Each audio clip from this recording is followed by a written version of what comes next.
فيديو جديد مع مستر هشام. ان شاء الله النهارده نتكلم على الوحده الثامنه للصف الاول اعدادي. كما عودتكم بنقول على اهم الكلمات واهم القواعد في الوحده وان شاء الله بنتكلم عليها. فالنهارده مع الوحده الثامنه وعنوانها City and Country.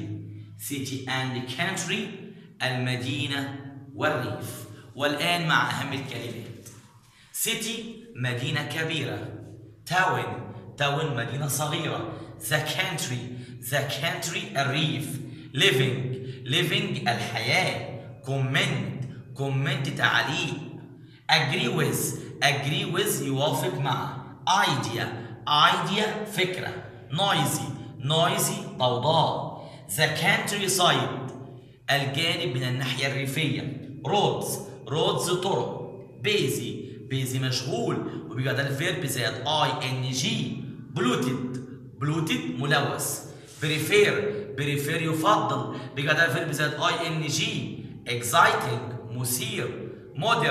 modern حديث. quiet هادئ. return يعود. friendly ودود. area منطقة. field حقل أو ميدان. large واسع. dark مظلم. quiz امتحان صغير. make notes يدون ملاحظات. forest غابة. hill تل. advantage مميزات عكسها disadvantage. بعد ما خلصنا من الكلمات هنيجي مع القواعد. النهارده the life الحياة، هناخد the life الحياة. would like to بتساوي want to أو would like زائد اسم وكلمة enough وهناخد اللي بيجي بعد to. مثال the life of طه حسين، حياة طه حسين، يبقى the life حياة شخص. would like to يحب أن أو يريد أن زائد الفيرب. would like زائد noun يبقى would like to plus الفيرب equal بتساوي would like زائد noun يعني يفضل أن أو يريد أن. هشام would like the large jacket. هشام بيحب الجاكيت الواسع. large jacket يبقى would like large jacket يبقى جبنا اسم. he would like to visit يبقى to visit to الفعل في المصدر يبقى would like to equal would like noun. would like to الفعل في المصدر would like the large jacket اسم. بعد كده enough معناها كافي. لما اقول لك that's enough شيء كافي، لكن enough بيجي قبلها صفة يبقى صفة زائد enough أو enough زائد اسم. enough زائد اسم. مثال adjective enough أو enough plus noun يعني صفة و enough أو enough و noun. مثال this dress is small enough هذا الفستان كافي. for the baby للطفل يبقى قبل enough جبنا small صفة يبقى صفة و enough.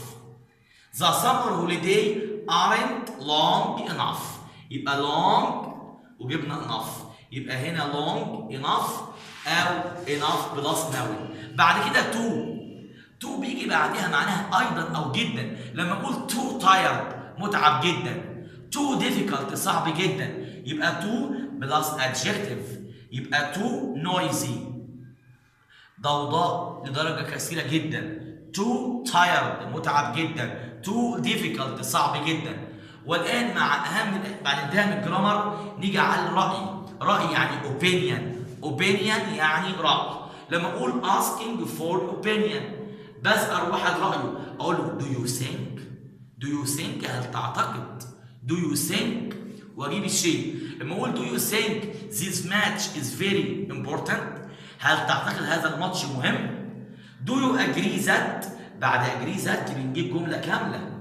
do you agree that the match is very important هل توافق أن يبقى do you think هل تعتقد أن do you agree that هل توافق أن. افرض مش عاوز اجيب do you think او do you agree that اقول what is your opinion of the match ما رايك في الماتش. what is your opinion of Mr. هشام ما رايك في مستر هشام. او what do you think about يبقى عندنا السؤال عن الرأي asking for opinion do you think do you agree that أو what's your opinion about أو what do you think about طبعا عاوز أدي رأيي giving opinions أدي رأيي لما أقول I think the match is boring أعتقد الماتش ده ممل. I think it's a good idea والله أنت قلتها فكرة عظيمة. I think it's a good idea فكرة عظيمة. يبقى عند رأي I think ومعروف I think بيجي بعدها will والفعل في المصدر لو مستقبل بسيط. أو لا أعتقد I don't think يبقى عند إعطاء الرأي I think أو I don't think. طب لما أدي رأيي ممكن أبقى موافق agree ممكن أو disagree. عند الموافقة على الرأي agree أو disagree يعني ممكن أوافق وممكن لا. في الموافقة ليها كتير جدا والرفض كتير لكن أهمهم في أولى إعدادي agreeing الموافقة I agree with you أنا متفق معاك I agree with you أو you are right أنت على صواب you are right that's a good idea فكرة عظيمة that's a good idea أو that's true أنت على صواب. يبقى هنا في الموافقة افرض هرفض disagreeing في الرفض I disagree with you أنا غير متفق معك I disagree with you أو I don't agree with you يعني أنا مش متفق معك. That isn't true أنت على غير صواب. بكده يا جماعة نكون انتهينا من الوحدة الثامنة بأهم ما فيها من كلمات من قاعدة ذا لايف يعني حياة شخص يعني would like to زائد الفعل في المصدر أو would like زائد اسم. خدنا إن enough بيجي قبلها صفة أو enough بيجي بعدها noun وخدنا to بعدها صفة. خدنا التعبير عن الرأي do you think what is your opinion about what do you agree that. عرفنا ممكن نوافق نقول بعض الجمل وممكن ما نوافقش. ولو عاوز اقول رايي اقول I think. باذن الله يكون عجبكم الفيديو بتاع الوحده الثامنه ويتم المشاركه على هذا الفيديو. We see you soon with Mr. هشام. Goodbye.